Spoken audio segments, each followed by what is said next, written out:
Sure, when we think of athletes training, this is typically what comes to mind. However, there's an entirely different athlete out there working just as hard, but using their brain instead of their body. They're called mental athletes, and they put their brain power to the test to see who can remember the most. Meet Daniel Kilov. He placed second at the Australian Memory Championships, but if you think he'd been training for years, think again. So I'd only been training for a few weeks, actually, when I first entered the Australian Memory Championships. Really, anyone can learn to become a mental athlete. So he's teaching us some techniques that will have us feeling like our brains are buffed by improving our memories. So one of the first steps of learning to improve our memories is learning to recognize what it feels like to be paying attention so that we can become better at recognizing when we're not. So if you're like me and forget about what you just read, remember what your teachers used to say? Pay attention. If we can learn to spot when our attention has started to wander, I'm not paying attention. Cool. we can get better at bringing it back to the thing that we care about, and that can really help improve memory. So take the time to really think about what it is you're reading.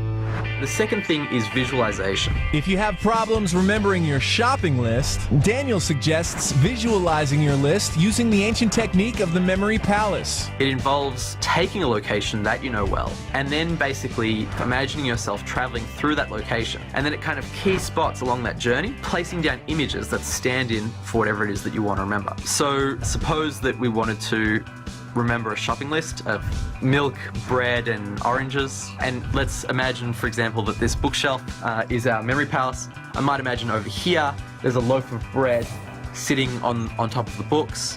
So I'm imagining the bread being tossed by a quarterback on a field of lettuce while the halftime guy is juggling oranges. And it really helps to make the stories creative and interesting and unusual. And then the third tip is organization, because it's how we organize information when we first learn it that dictates our capacity to recall it later on. This is particularly helpful when it comes to matching names to faces. Melanie? If you want to remember somebody's name, create an association with that person's face and some image, some visual thing that sounds like their name. So for Melissa, I'll say mail a list. The key insight here is to recognize that association is the language of memory. Mail a list. She wants to mail a list. Melissa. Got it. Learning these tools can take work, but enjoy the journey. Not only are they very effective tools, and not only can they transform our relationship to learning, but they're also really fun. Training like a mental athlete is on the top of the list.